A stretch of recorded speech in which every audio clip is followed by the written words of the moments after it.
In January 1976, Israel carried out Operation Thunderbolt, a rescue of Israeli citizens that had been hijacked on a flight in France and flown to Entebbe airfield in Uganda.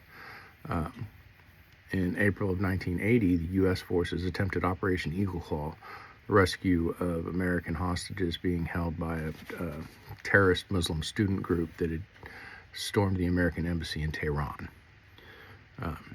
The Israeli operation resulted in the rescue of 102 of 106 hostages, the death of 45 Ugandans that were assisting the terrorists in defending the airfield, the destruction of 11 Ugandan aircraft to prevent an attempted chase when the Israelis egressed by air, with the loss of one Israeli soldier, Yonatan Netanyahu, brother of the future Prime Minister of Israel. The American results were a little less successful. 0 hostages rescued, 0 terrorists killed, 8 American dead, 7 American aircraft either destroyed or abandoned in the desert. There were many similarities in this strategic situation for the two missions. Long distances, 3,000 miles from Tehran to Entebbe Airport, or from Tel Aviv to Entebbe Airport, 1,000 miles from the American base at Masira, an island off the coast of Oman, 1,000 miles from there to Desert One, the main staging base in Iran, which was still itself 200 miles from Tehran, with a little side jaunt to another post known as Desert 2. The raids were only, or attempted raid were only about less than 4 years apart, using mostly American equipment. The aircraft that delivered both sets of strike teams and equipment were American-built C-130s. So technology was roughly the same. The conditions were very similar. We'll be looking at these two operations through the crisis management elements of leadership, communication, and strategic platform. Why did one go so well when one went so badly? Leadership, everything depends on leadership. The three elements are very intertwined. You need all three of them to truly be successful, but it starts with leadership. Israeli leadership, Prime Minister Yitzhak Rabin was initially opposed to a military operation to rescue the hostages. He wanted to attempt to negotiate. He felt there wasn't time to plan an operation and execute it. Defense Minister Shimon Peres felt differently and thought that a rescue operation could be carried out. As fate would have it, as the Israelis were attempting to negotiate for more time before the hostages were killed, asking for a few more days, Ugandan President Idi Amin, the benefactor of the terrorists holding the hostages, was also asking them to hold off for 3 more days so he could participate in an African leadership conference. The extra time gave the Israelis the space that they needed to plan a rescue operation and execute it. So it was all done. It was planned over the course of 2 days and executed in the span of roughly 7 to 8 hours. 7 hours to the site and 53 minutes on the ground. For American leadership, it's worth discussing that the hostage crisis was not caused by weak American leadership, but it certainly exacerbated the situation. As the Iranian Revolution was occurring, Shah Reza Pahlavi, an American ally supported by the United States, was hearing nothing from American President Jimmy Carter, was hearing from the notoriously pacifist Secretary of State Cyrus Vance that he needed to appease the revolutionaries and, find a way to enter into a power-sharing agreement or possibly even leave the country, while National Security Advisor Brzezinski was telling the Shah that he needed to crack down, needed to go iron fist on this rabble and run them out of the country. The confusion mixed, receiving one message from one side and an entirely opposite message from the other side, and no message from the man who's actually supposed to be in charge, actually contributed to the Shah's decision to flee the country and leave it to the Islamists. That weakness of communication, a weakness of leadership, carried throughout the entire episode. It was 6 months that the Iranians had held the American hostages before the rescue was even attempted. And in that time, there had been no military planning whatsoever. Carter had completely abdicated his position of leadership to Cyrus Vance, to the point that he almost seemed afraid of Vance. When a decision was finally made to plan and carry out a rescue operation, it was done when Vance was out of town and without telling him, with the meeting attended by his top deputy, Warren Christopher, who told him nothing about it. Vance actually resigned in disgust once he heard about the operation moving forward. And communication, the second aspect of this communication reflected that weak leadership. It was very fragmented.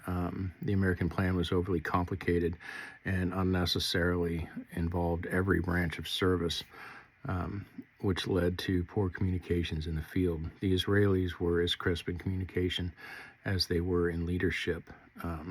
Once it became clear that an operation was going to go ahead and go forward, the Israelis came together and supported the operation with no backbiting, no infighting, no egos getting in the way. And communication reflected that. Their security was tight. Their messaging to the world was on point afterwards. Their public relations, it was very, heroic rescue by brave soldiers from, evil and tyrannical terrorists. Nobody broke face. Nobody broke ranks. After the failure of Operation Eagle Claw, American communication was, the President of the United States actually went on TV and admitted to a covert operation and to its colossal failure. Points to President Carter for taking responsibility for it, I guess. But, in the world of covert operations, what's the number one rule of Fight Club? We do not talk about Fight Club. You certainly don't go on TV and admit to falling flat on your face. So it's a very clear picture of competent, battle-tested Israeli leadership and on-point, concise Israeli communication versus weak, ineffectual American leadership and poor, scattered, disorganized American communication. The last leg of crisis management is a strategic platform. What do you have? What can you bring to bear for the operation? The Israeli Sayeret Maktal, the Special Forces unit that carried out the mission, had been in existence for over 20 years. They actually specialized in carrying out operations in enemy territory. The Israeli military was very integrated. It's considered to be one force, simply with different units, subsets. Everybody wears the same uniform. The ranks are the same, as opposed to the U.S. military of the time that was, very separated by branch, and with leadership in each branch wanting to attempt to maintain control over their own personnel. The Israelis were battle-tested. The Sayeret Maktal, besides being in existence for a while and constantly training, had carried out multiple missions throughout the Middle East and Europe. They were, and probably are, the most effective, battle-hardened anti-terrorist personnel in the world. The American Delta Force, which is who was supposed to carry out Operation Eagle Claw, was brand new. Eagle Claw was to be their first mission. The personnel had no battle seasoning, as it were. Most of the leadership were Vietnam veterans, but you're talking about an entirely different tactical set from Vietnam to the Middle East. There aren't any deserts in Vietnam. There was no coordination between the American services. It was a train wreck. Leaders wanted control of their own by branch. Everybody was at loggerheads. So the strategic platform for the Americans was not there either. Now, there were some very important lessons learned from that have played out over the last 45 years to leave the United States as some of the best in the world at carrying out these kinds of operations. One of the first things that happened was the creation of the 160th Special Operations Aviation Regiment, the Night Stalkers, also known as the 160th SOAR. These the best helicopter pilots in the world that specialize in low-level, high-speed night operations and in ground support. They are experts in troop infiltration and extraction. They fall under the jurisdiction of something else that was created out of Operation Eagle Claw. That is the Joint Special Operations Command.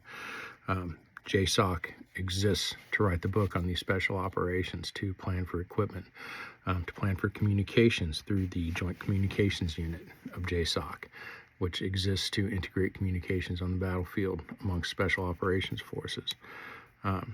JSOC is a part of Special Operations Command. SOCOM was invented in 1987, again in response to Operation Eagle Claw, to exert control over all U.S. Special Operations missions. Specifically, the Tier 1 Special Operations Units, Delta Force, Task Force Orange, SEAL Team 6, Task Force White, and all of the ones that we don't know about.